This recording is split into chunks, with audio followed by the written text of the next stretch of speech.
असं वाटतं 1982 पासून ते आतापर्यंत साधारणतः 40 वर्ष झाली. हो. 40 म्हणजे कसं राजकारण बदललं इतक्या या 4 दशकांमधले? राजकारण खूप बदललं हं. आणि आता भविष्यामध्ये आमच्यासारखी माणसं राजकारणामध्ये टिकतील असं दिसत नाही. परखड बोलणारी. परखड बोलणारी एक आणि परवांची विधानसभेची निवडणूक तुम्ही बघितली, नगरपालिका महानगरपालिकेची निवडणूक बघितली, तुम्ही जिल्हा परिषद पंचायत समितीची निवडणूक बघितली. अरे पैसे वाटपाला काय काय आईबाप काय आहे की नाही?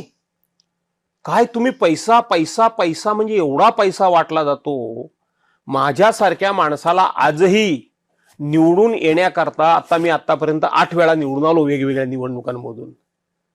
पैसा विषय मला कधी माहित नव्हता. पैसा देऊन कधी मी 5 मतं घेतलेली नाहीत. लोकांशी प्रामाणिक राहिलो. परवांच्या निवडणुकीमध्ये सुद्धा माझ्या विरोधात जो उमेदवार उभा होता, पैसा वाटण्याला सीमा नाही, मी जेमतेम निवडून आलो. पुऱ्या कोकण पट्टीमध्ये 39 आमदार आहेत. त्या 39 आमदारापैकी विरोधी पक्षाचा मी एकटाच निवडून आलो. तो पण जेमतेम निवडून आलो. फुशार कशाला मारायच्या? परवांची नगरपालिका जिल्हा परिषद आणि पंचायत समिती मी बघितली. पर मतामागे 10 आणि 15 हजार रुपये. कुठे चाललंय कुठे हे राजकारण? देशाच्या पंतप्रधानांना मला तुमच्या ह्या चॅनलच्या माध्यमातून प्रश्न विचारायचा आहे की 2016 साली तुम्ही नोटाबंदी केलीत ना? ह्या नोटा आल्या कुठून? ह्या नोटा येतात कुठून? बरं, ह्या नोटा वाटत असताना मी जबाबदारीनं बोलतोय. ना पोलिसांचा विरोध, ना प्रशासकीय यंत्रणेचा विरोध, ना निवडणूक यंत्रणेचा विरोध, किंबहुना पोलिसांच्या उपस्थितीमध्ये आणि पोलिसांच्या मदतीनंच पैसे वाटण्याचं काम सत्ताधारी पक्ष करतोय. हे जर असंच राजकारण महाराष्ट्रामध्ये जर व्हायला लागलं तर हे कसं चालायचं? हे कसं चालायचं?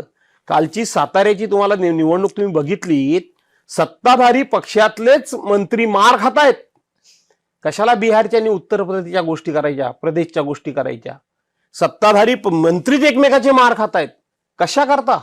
आपल्या सहकारी पक्षाचे सदस्य जास्त निवडून आले, ते आपल्या पक्षात घ्यायचे, त्यांना मतदानापासून पोलिसांचा वापर करून त्यांना रोखायचं. एवढी पोलिसांना जर काळजी पडली होती आणि एवढं जर त्यांना अरेस्ट करायचं होतं तर त्यांना मतदान करू द्यायला पाहिजे होतं. आज कोणी जेलमध्ये असलं तर त्या माणसाला मतदानाकरता बाहेर आणलं जातं आणि मग आल्याबरोबर त्यांना ताब्यात घ्यायला पाहिजे होतं. तो सोडणार नाही मी तुम्हाला, आता तुम्हाला ताब्यात घेणार. परंतु कशा पद्धतीनं महाराष्ट्राचं राजकारण चाललंय. आणि म्हणून मॅडम, भविष्यामध्ये माझ्यासारख्या माणसाचा सुद्धा राजकारणामध्ये निभाव लागेल असं वाटत नाही.